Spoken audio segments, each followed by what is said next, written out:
आणि आता पाहूया टॉप 9 मोठ्या बातम्या। मवी या नेत्यांची सकाळी 11 वाजता बैठक। बैठकीनंतर महाविकास आघाडीची पत्रकार परिषद। उद्योगपती मुकेश अंबानी आणि फडणवीसांमध्ये 1.25 तास चर्चा। फडणवीसांच्या सागर बंगल्यावर दोघांमध्ये बैठक। संजय राठोड यांच्या मंत्रिपदासाठी पोरादेवीच्या धर्मपीठमध्ये महंतांची बैठक। महंत आज मुख्यमंत्री आणि दोन्ही उपमुख्यमंत्र्यांची भेट घेणार।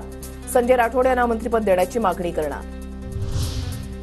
संविधानामध्ये बदल केला पाहिजे असं नेहरूंनी पत्रामध्ये म्हटलं होतं। तत्कालीन पीएम नेहरूंनी मुख्यमंत्र्यांना पत्र पाठवलं होतं। नेहरूंच्या पत्रातील उल्लेख पंतप्रधान मोदींनी संसदेमध्ये वाचला। काँग्रेसच्या एका कुटुंबानं संविधानाला धोका पोहोचवण्यात कोणतीही कसर बाकी ठेवली नाही।